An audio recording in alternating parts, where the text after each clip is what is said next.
Bienvenue à notre discussion. Nous nous penchons aujourd'hui sur une œuvre vraiment charnière de J.D. Salinger, Franny et Zoué.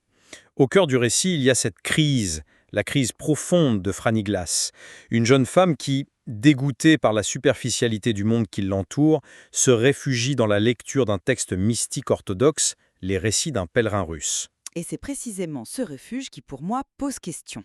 La question centrale, c'est est-ce que Salinger a-t-il véritablement compris et transposé la quête spirituelle radicale du pèlerin, l'intégrant de manière authentique à son récit, ou bien, et c'est ma lecture, a-t-il utilisé ce texte comme un prétexte, un symptôme, pour décortiquer l'aliénation de la jeunesse américaine de l'après-guerre, annonçant sans le savoir une sorte de spiritualité à la carte de type New Age. Pour ma part, je soutiendrai que Salinger mène une exploration qui est sincère, et même théologiquement complexe, des thèmes du pèlerin russe. Il montre justement toutes les difficultés d'une telle quête dans un monde moderne, un monde sécularisé. Et moi, je défendrais l'idée que Salinger, malgré son génie littéraire, eh bien, il décontextualise cette tradition spirituelle pour en faire l'outil d'une crise d'identité culturelle.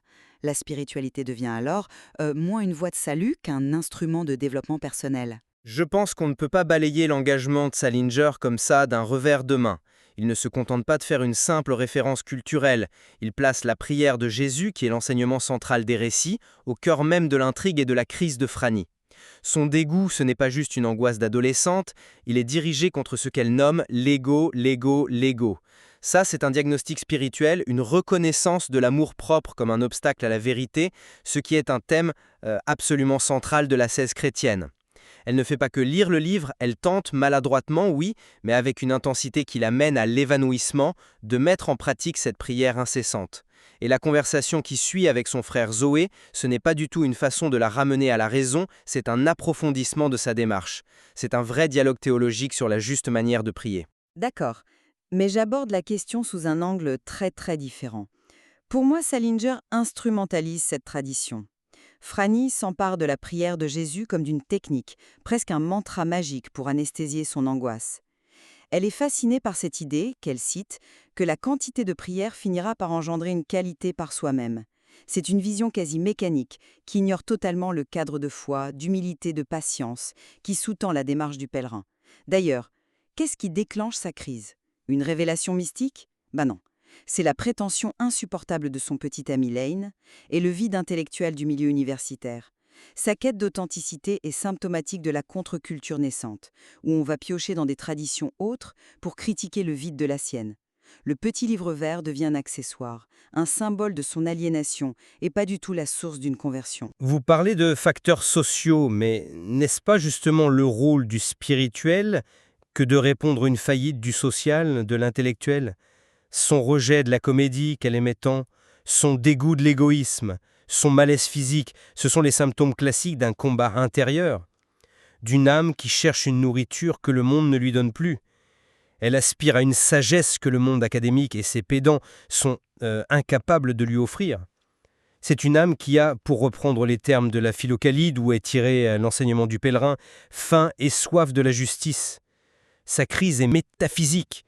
Le social n'en est que le révélateur. Je vois l'idée, mais les mots qu'elle emploie elle-même, ils trahissent une nature de crise bien différente. Elle dit vouloir le courage d'être un absolument nobody. C'est une aspiration romantique à l'anonymat, une fuite face à la pression d'une famille de génies, d'une société qui exige la performance. C'est très différent de l'humilité du pèlerin anonyme des récits. Lui, il ne cherche pas à être personne pour échapper au monde, il cherche à s'effacer pour que Dieu soit tout en tous. Pour Franny, la prière est un mécanisme de défense, une tentative de se déconnecter d'un monde qu'elle ne supporte plus, tout simplement. Mais toute quête ne commence-t-elle pas par une forme de rejet ou de fuite? Le pèlerin lui-même, il quitte tout pour trouver quelqu'un qui puisse lui expliquer comment prier sans cesse. Il se coupe du monde pour mieux le retrouver ensuite, transfiguré par la prière. Franny, elle en est au tout début de ce chemin. Sa maladresse, c'est son authenticité. Je ne suis pas d'accord. Le pèlerin, il traverse le monde en priant. Sa prière l'ouvre au monde. Il finit par voir la création entière, chaque herbe, chaque arbre, prier avec lui et chanter la gloire de Dieu. C'est une spiritualité de la communion. Franny, elle, Elle ferme les yeux et elle murmure la prière pour ne plus voir le monde, pour ériger une forteresse contre les Wally Campbell. C'est une spiritualité de l'isolement. C'est là qu'on voit la dérive individualiste. Elle prend l'outil, mais elle rejette la vision du monde qui va avec. C'est précisément là que le rôle de Zoé devient crucial, et je pense que vous le sous-estimez. Zoé intervient comme un guide spirituel moderne, une sorte de staresse laïque et névrosée pour sa sœur. Alors là, pardon, mais le comparer à un staresse, ça me semble être un contresens total. Un staresse, dans la tradition orthodoxe, c'est un guide, souvent un moine, qui offre une direction simple, humble, basée sur l'expérience, la prière, pas sur l'analyse intellectuelle. Or, que fait Zoé? Il la guide. Il ne la détourne pas de la prière, il la dirige vers une pratique plus juste, plus authentique. Il lui reproche de chercher un trésor spirituel de manière égoïste, ce qui est une critique théologique d'une grande finesse. Il lui dit de cesser de transformer Jésus en une figure sentimentale ou un ami imaginaire et de le voir pour ce qu'il est, une intelligence radicale. Il tente de purifier son intention, de la faire passer d'une recherche de bien-être personnel à une véritable quête de Dieu. C'est exactement le travail d'un directeur spirituel. Excusez-moi, mais je ne suis absolument pas convaincue. Zoé n'offre pas une direction spirituelle, il livre une performance intellectuelle. Son interminable monologue dans la salle de bain, c'est une dissertation brillante, truffée de références syncrétiques, mêlant le Christ, le Bouddha, les Upanishads. Il psychologise la foi de Franny, il la dissèque, il la rationalise. Le pèlerin cherche un guide pour apaiser son esprit, Zoé, lui, submerge sa sœur sous un torrent d'analyse. Et sa solution finale, c'est le comble de l'américanisation du propos. Sois l'actrice de Dieu, agis, fais ton travail. C'est une injonction à la performance, une éthique protestante du travail appliquée à la mystique contemplative. C'est l'antithèse absolue de la démarche du pèlerin qui, lui, ne fait rien d'autre que prier et se laisser transformer. Mais cette injonction à l'action est précisément ce qui la reconnecte au monde. C'est ça qui brise la spiritualité de l'isolement que vous critiquiez à juste titre. Zoé lui rappelle l'histoire de leur frère Seymour, qui leur disait de cirer leurs chaussures pour la Fat Lady. Cette Fat Lady, cette dame anonyme et peu séduisante, elle symbolise l'humanité entière dans sa banalité, et elle est aussi le Christ lui-même. Il ne lui dit pas de performer pour la gloire, il lui dit d'agir par amour pour le prochain, même le plus insignifiant. Il lui dit de voir le divin non pas en fuyant le monde, mais au cœur même du quotidien le plus trivial. C'est une réinterprétation moderne et profondément incarnée de l'agapé chrétien. Une réinterprétation qui vide la démarche de sa substance originelle. La paix du pèlerin vient de l'intérieur, lorsque la prière devient spontanée, qu'elle s'unit au battement du cœur. La paix de Franny, elle vient de l'extérieur, d'une conversation téléphonique qui ressemble à s'y méprendre à une séance de thérapie. Sa résolution est psychologique, pas mystique. À la fin, elle sourit au plafond, apaisée. Pourquoi ? Pas parce que la prière a transformé sa perception du réel, non. C'est parce que son frère lui a donné une nouvelle stratégie pour supporter le monde. Salinger utilise le vocabulaire et les accessoires de la spiritualité orthodoxe pour raconter une histoire très américaine, la crise d'identité d'une jeune adulte surdouée et la recherche d'un soi authentique. Vous parlez de stratégie, moi je parle de voix. Franny est seule. Elle n'a pas de monastère, pas de communauté, pas de starets pour la guider dans une société post-chrétienne. Ses erreurs, son intellectualisation, sa recherche d'une technique, tout ça c'est le portrait incroyablement réaliste de quelqu'un qui tente de retrouver une tradition perdue avec les seuls outils dont elle dispose, son intelligence et un petit livre vert. Salinger ne dépeint pas une sainte accomplie. Il dépeint avec une immense compassion la difficulté poignante de cette quête aujourd'hui. L'authenticité de sa démarche, elle réside justement dans ses imperfections. Et le cœur du problème. Et c'est le marqueur de cette récupération New Age que j'évoquais au début. La spiritualité orthodoxe est fondamentalement ecclésiale, communautaire.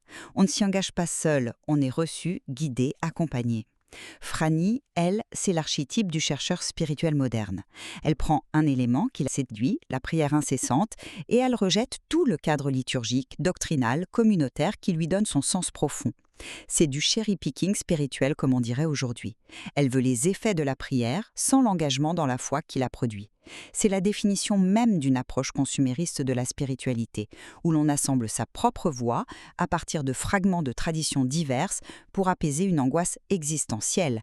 Salinger a capté ça avec 50 ans d'avance. En somme, ce que vous reprochez à Salinger, c'est de ne pas avoir écrit la vie d'un saint orthodoxe du 19e siècle, mais d'avoir écrit un roman sur une étudiante américaine du 20e. Il ancre la quête dans une réalité contemporaine. Zoé, avec son cynisme et son intelligence, est le seul guide possible pour Franny. Il parle un langage qu'elle peut comprendre. Il ne lui offre pas une doctrine clé en main, il la pousse à trouver sa propre intégrité spirituelle au sein même de sa vie, de son métier d'actrice. Il lui dit que le monde n'est pas un obstacle à la sainteté, mais le lieu même où elle doit s'exercer. C'est une conclusion d'une grande maturité spirituelle, je trouve. Je ne nie pas la maturité de la conclusion, mais je conteste son origine. Elle ne vient pas des récits d'un pèlerin russe, elle vient d'un syncrétisme propre à Salinger, teinté de bouddhisme zen et d'existentialisme. Il résout une crise mystique par une solution psychologique et éthique. C'est brillant, c'est puissant, mais c'est une appropriation, pas une immersion. Il a transformé une voie de transformation radicale de l'être en un outil sophistiqué de critique sociale et de thérapie personnelle. C'est moins une histoire de salut qu'une histoire d'adaptation au monde. En fin de compte, je maintiens que Salinger met en scène le drame authentique d'une âme moderne qui redécouvre une sagesse ancienne. Les maladresses de Franny, l'intellectualisme de Zoé ne sont pas des preuves d'un échec de compréhension de la part de l'auteur. Au contraire, ils sont le portrait fidèle et sans concession d'une quête spirituelle dans un monde qui a perdu les codes pour l'accompagner.